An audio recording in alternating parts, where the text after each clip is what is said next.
भैया जेब में तो है हमारे 100 रुपए, लेकिन कर्जा है मेरे ऊपर 105 रुपए का, तो मैं क्या खाऊंगा और क्या ही किसी को दूंगा कि उस कंपनी पर प्रति 1 रुपए पे कितने का कर्जा है, प्रति 1 रुपए पे 2.5 रुपए का कर्जा है। हेलो डियर ट्रेडर्स, तो कैसे हैं आप लोग। आज की इस क्लास में हम बात करने वाले हैं डी रेशो, ठीक है, debt to equity ratio. Debt to equity ratio हमारी फंडामेंटल एनालिसिस में बहुत ज्यादा इंपॉर्टेंस रखता है।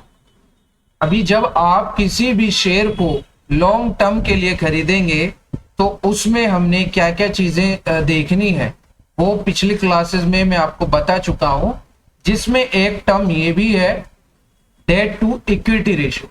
देखो, सबसे पहले डेट टू इक्विटी रेशियो को समझने के लिए हमें समझना होगा कि डेट और इक्विटी में क्या फर्क है और ये दोनों चीजें क्या होती हैं। देखो, डेट होता है सीधा सीधा कर्ज। डेट का मतलब कर्ज। भैया आपने अपने दोस्त से 10,000 रुपए लिए तो आपको क्या देना होगा, 10,000 रुपए देने होंगे। ये क्या है भाई, कर्ज है। और इक्विटी, इक्विटी है कि भाई आपको अपने बिजनेस में, ठीक है, आपको अपने बिजनेस को बढ़ाने के लिए 1 लाख रुपए की जरूरत है। 1 लाख की जरूरत है, आप क्या करेंगे, या तो बैंक लोन लेंगे, बैंक लोन लेंगे या किसी से पैसे उधार लेंगे। क्या क्या लेंगे, किसी से पैसे उधार लेंगे यानी कर्ज लेंगे।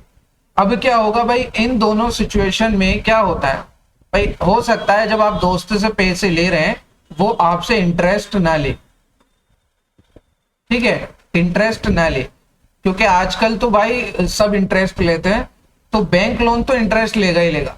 आप क्या सोच रहे हो भाई, इतना पैसा लूंगा और उस पर इतना ज्यादा कर्ज दूंगा मैं, ठीक है, इंटरेस्ट बढ़ाकर। तो दूसरा ऑप्शन क्या होता है, दूसरा ऑप्शन होता है इक्विटी।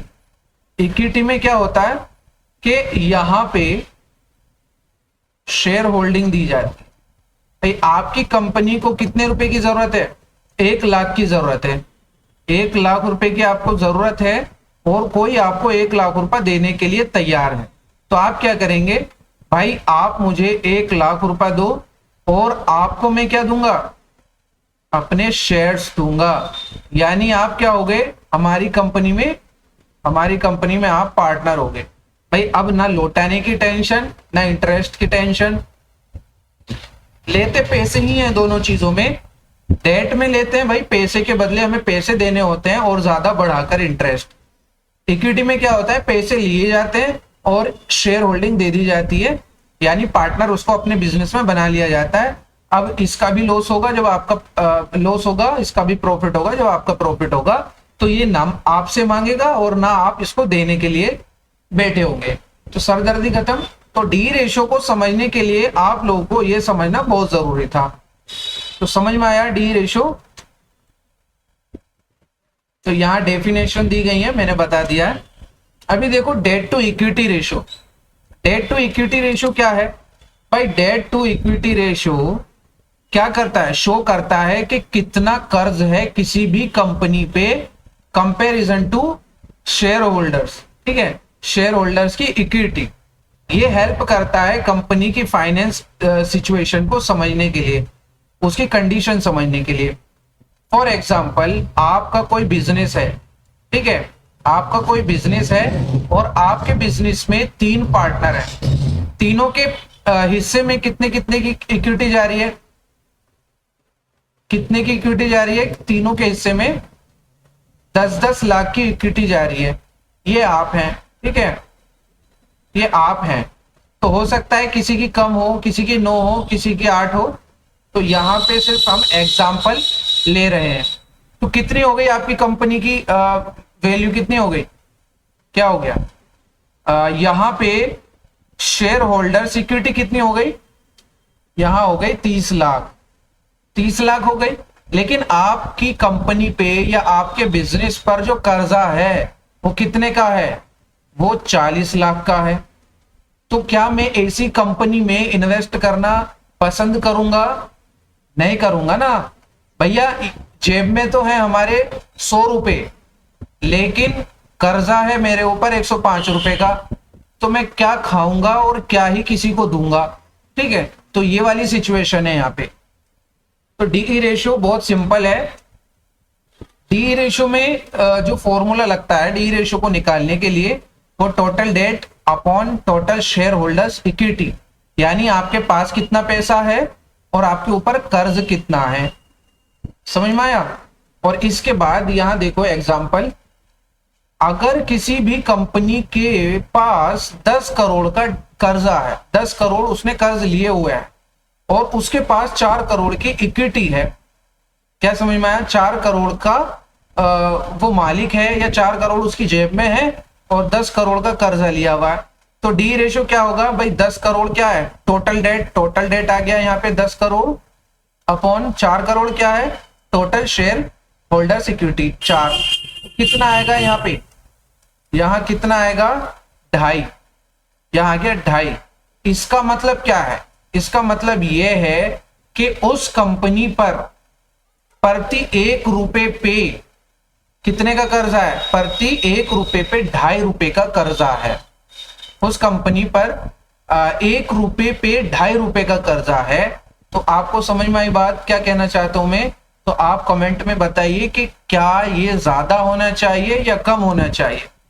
ठीक है, तो देखो हाई डी रेशियो कितना माना जाता है, हाई डी रेशियो माना जाता है 1.5, यानी प्रति 1 रुपए पे 1.5 रुपए का कर्जा होना।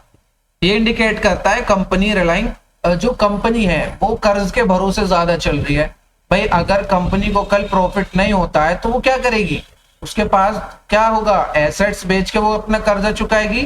तो भाई ये तो रिस्की कंपनी हो गई ना फॉर लॉन्ग टर्म पर्सपेक्टिव। तो यहां आपको डी रेशियो इस तरह निकालना है।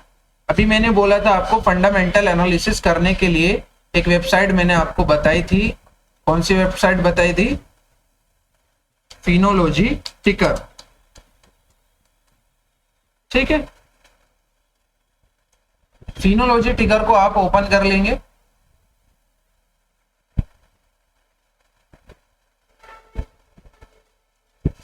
यहां फिनोलॉजी को आपने ओपन किया और मैं यहां पे आईटीसी या हाँ आईटीसी को मैंने ओपन कर लिया यहाँ पे।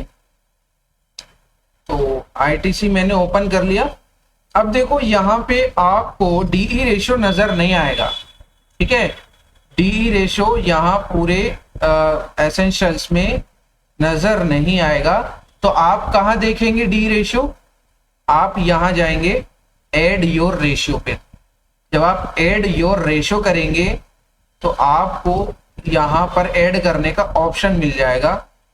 ठीक है, तो यहां देखो यहां आ गया, मैं यहां टाइप करता हूं डेट टू इक्विटी।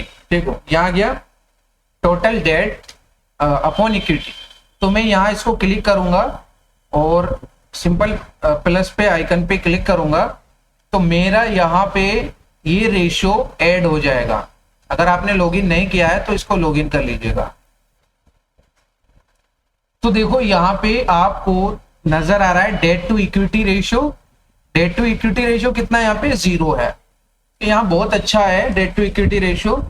अभी मैं किसी और कंपनी को यहाँ पे सर्च करता हूं। मैं सर्च करता हूं यहाँ पर यस बैंक।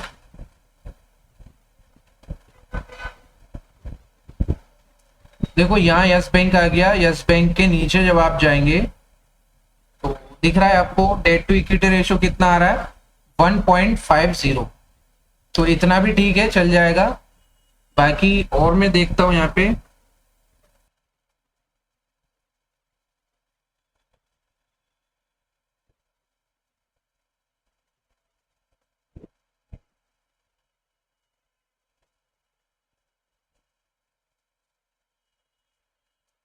यहाँ भी आपको मिल जाएगा। ठीक है, तो ये था हमारा डेट टू इक्विटी रेशियो किस तरह से निकालना है, कितना होना चाहिए, क्या होता है, इसको देखना है या नहीं देखना है। तो बहुत इंपॉर्टेंट चीज है। अब जो नेक्स्ट क्लास आएगी हमारी उसमें हम करेंगे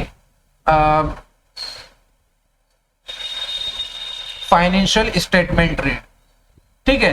फाइनेंशियल स्टेटमेंट रीड करेंगे जिसको बैलेंस शीट बोलते हैं, तो बैलेंस शीट से हमें सारी और ज्यादा डिटेलिंग मिलेगी किसी भी कंपनी की, और उसके बाद हमारी लास्ट क्लास होगी फंडामेंटल एनालिसिस की। तो मिलते हैं नेक्स्ट वीडियो में।